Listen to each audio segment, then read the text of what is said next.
Bora falar de futebol, bora falar sobre William José e Palmeiras. O que está acontecendo? Muita coisa tem sido divulgada lá na Espanha, principalmente envolvendo o atacante do Betis e o Clube Paulista. E aí, evidentemente, eu resolvi fazer uma apuração para entender o que está acontecendo e, mais do que isso, entender qual é o movimento que a diretoria do Palmeiras tem feito projetando a chegada de um atacante para o seu elenco. Pedido do Abel Ferreira. Vou falar sobre isso já aqui no vídeo. Antes eu quero lembrar você, aliás, você que não me conhece, meu nome é Rodrigo Fragoso, eu sou setorista do Palmeiras na TNT Sports e aqui no canal do Fragoso eu trago análises em vídeo e também algumas lives, além das minhas redes sociais, é claro. Então faz o seguinte, se inscreve no canal do Fragoso aqui se você não é inscrito ainda, já deixa o like para dar aquela moral pro trabalho e ao final do vídeo deixa um comentário que eu vou ficar bastante contente. Aliás, vale lembrar, se você quiser ser membro do canal eu também vou ficar muito contente com esse apoio.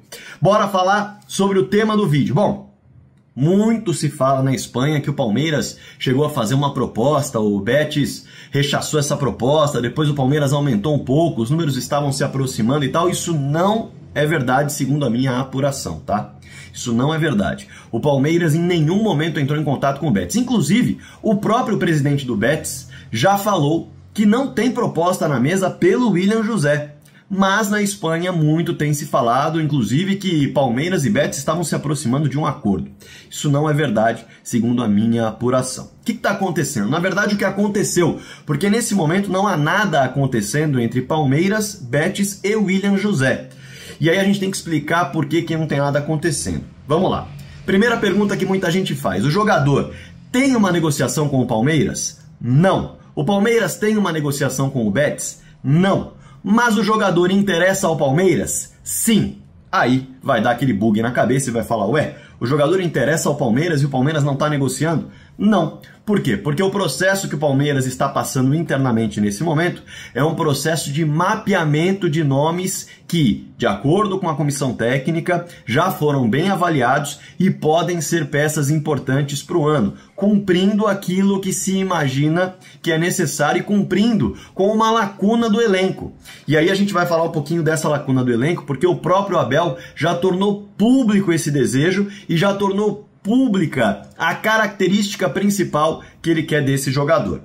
Mas aí a gente tem que explicar o que aconteceu. O Palmeiras entrou em contato com o William José. Na verdade, não com o jogador, com os empresários do William José, para entender se o jogador tem interesse de voltar ao Brasil, quais os interesses nesse momento do William José em relação à carreira, para entender também questão salarial, como que está sendo trabalhada a vida do William José nesse sentido, se de fato seria interessante uma volta e aí, evidentemente, se adequando a padrões brasileiros de salário. Tudo isso é conversado, tudo isso é tratado, mas isso não é uma negociação, é muito mais um mapeamento e uma consulta para entender se o jogador, dentro do mercado, está atendendo às expectativas do que o Palmeiras quer fazer de movimentação financeira, pensando em contratação e pensando em médio e longo prazo, evidentemente. E o William José não é o único nome que a diretoria do Palmeiras tem trabalhado internamente e externamente. Internamente, inclusive, a diretoria do Palmeiras chegou a falar sobre Diego Costa, porque o próprio Abel falou sobre Diego Costa, mas não avançou, porque avaliou que não seria algo que casaria nesse momento com o elenco do Palmeiras. As informações que obteve do jogador não foram as melhores, essa é a informação que eu tenho. A diretoria não teve boas informações em relação aos últimos tempos do Diego Costa, em relação à parte física, em relação também a comportamento. Então, nem chegou a iniciar uma negociação, embora o nome agradasse a comissão técnica, como o próprio Abel Ferreira já disse. E aí, é claro que eu vou mergulhar nesse sentido. A diretoria está mapeando. Pô, Fragoso, mas vai mapear até quando? A diretoria quer trazer um nome nesta janela de transferências. Estamos falando de uma janela que se fecha no dia 7 de março, tá? Dia 7 de março a janela internacional fecha. E aí a gente está falando de nomes que estão no exterior, porque a janela brasileira tem uma outra data. Então, o Palmeiras está fazendo contatos e avaliando, como eu disse, dentro dos seus processos, se cabe dentro do bolso. E se de fato a recepção a uma consulta é positiva, porque no primeiro momento você pode fazer uma consulta aos agentes do atleta e o agente dizer, olha, a gente pode até ouvir, não é interesse do jogador sair agora, mas dependendo da proposta, o que isso gera um preço muito maior, porque você está tirando o jogador de onde ele quer estar. Agora, se você consulta um agente e ele fala, opa, Palmeiras, futebol brasileiro, nesse momento, ele tem interesse sim em voltar, ele está pensando em seleção brasileira, onde ele está, ele não está tendo muito espaço. Vamos trabalhar isso aí, acho que ele pode se interessar, já muda um pouco a negociação. Então, tudo isso acaba gerando um ponto de partida ou não para negociar. Mas, o que tem nesse momento é consulta a empresários, agentes e jogadores que já estão avaliados pela comissão técnica e pela diretoria como nomes interessantes para ocupar a lacuna que tem no elenco. Que lacuna é essa? A lacuna o Abel Ferreira já deixou claro. Ele quer um jogador que conheça bem o futebol brasileiro, ele quer um jogador experiente e ele quer um jogador que é rato de área. O que ele está falando sobre isso? Primeiro, ele está falando que ele quer um jogador que não demande adaptação, ou seja, vamos trabalhar a ideia de um jogador que venha, por exemplo, do futebol argentino e nunca jogou aqui, um jogador que nesse momento ainda tem um processo muito grande de distância do futebol brasileiro, mas não na Europa, está jogando num Catar, por exemplo, que o nível é mais baixo, a exigência é mais baixa e aí vai ficar mais pesado para se adaptar. Ele quer rápida adaptação.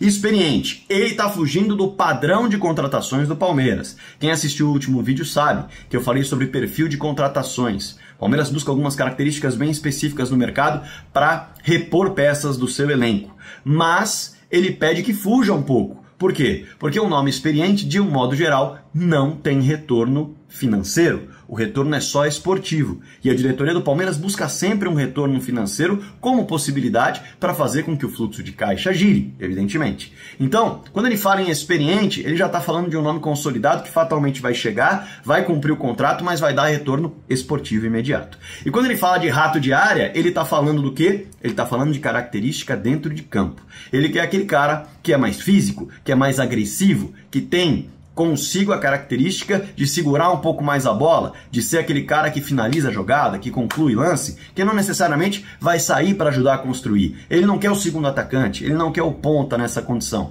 Ele quer o centroavante nato, aquele cara que vai receber a bola para resolver lá dentro, vai ter o porte físico para segurar e para dar uma cadência se for necessário, para lutar e brigar. Por isso eu falei sobre agressividade. E aí, ele está procurando esse cara que tem bons números, por ser um rato de área. Vamos colocar alguns exemplos aqui. Por exemplo, Pedro é um jogador rato de área no Flamengo. Luizito Soares, que esteve no Grêmio, jogador rato de área, também experiente. Hulk, jogador que por mais que circule muito na intermediária e seja muito completo, é um rato de área, faz muito gol dentro da grande área, é muito agressivo, tem porte físico para fazer pivô, para jogar. Vale o mesmo, por exemplo, para o Caleri. O Caleri é um jogador que é rato de área, é experiente, conhece bem o futebol brasileiro no São Paulo. Pode chamar aí o Cano como um nome desse, o Ener Valencia, que acabou se adaptando, mas o Ener Valencia nem conhece futebol brasileiro, talvez não entrasse nessa característica, mas por ser experiente e rato de área, por exemplo, estivesse fora do Brasil, talvez o Abel aceitasse, por ser um jogador com muitos números, por exemplo, e experiente. Talvez o Abel falasse, beleza, pode chamar que esse cara jogou em vários lugares, se adaptou bem, talvez não tenha problema no futebol brasileiro. Então, eu tô falando desse tipo de cara, que entrega muitos gols e que é rato de área, claro, com muita experiência e boas temporadas seguidas. O Palmeiras não tem esse cara no elenco hoje. O Palmeiras tem o Rony, que não é um rato de área necessariamente. O Rony não é um cara que vai segurar a bola, o Rony não é um cara que não vai sair da área para construir. O Rony é um cara de outra característica, é um cara de profundidade, de atacar espaço. Quando a gente olha para o Lázaro, que acabou de chegar, ele é muito mais um ponta do que um centroavante, embora possa fazer a função. Quando a gente olha para o Bruno Rodrigues, é um cara que vai muito mais de fora para dentro. É um cara que joga muito mais da ponta esquerda para dentro, para puxar o jogo para dentro. Não é o cara que é rato de área. Enfim, são vários os nomes. Eu já falei do Flaco? Não falei do Flaco. Flaco é rato de área? Não. O melhor momento dele no Lanús foi como segundo atacante. Fazendo o quê? Jogando na entrelinha, saindo um pouco mais da área, embora tenha o porte para tentar segurar a bola ou para ir bem no jogo aéreo. Mas também não é flaco à toa. Flaco, para quem não sabe, é o apelido para magro. Então não é exatamente o cara físico, agressivo, que vai ter essa característica para ser o rato de área e por isso tem que se movimentar mais. Então a gente está falando desses nomes. Lembrando que o Endrick está de saída no meio do ano, não dá para contar que o Palmeiras tem um centroavante como o Endrick. É uma peça que vai deixar o clube muito em breve. embora ele também não seja exatamente um centroavante. Mas é muito completo, é um craque e acaba fazendo todas as funções lá dentro. O que dá para destacar é isso. O Palmeiras está fazendo um mapeamento de olho nessas características que eu citei e o que tem disponível no mercado para encaixar no que a diretoria entende ser positiva para uma negociação fora do perfil atual de mercado e que agrade a comissão técnica. Por enquanto, o William José não está descartado, mas só uma consulta foi feita. Em momento algum, uma negociação começou, nem mesmo com o staff do jogador, nem mesmo com o Betis. Bom, claro que eu quero a sua opinião aqui sobre o que o Palmeiras está fazendo, procurando o centroavante, se tem algum nome que você se encanta, enfim, fique à vontade para fazer um comentário do que você quiser, sempre em alto nível, que eu posso trocar uma ideia com você aqui embaixo. Não se esqueça de deixar o like também e de se inscrever no canal do Fragoso, porque eu vou ficar muito contente. Bora falar de futebol.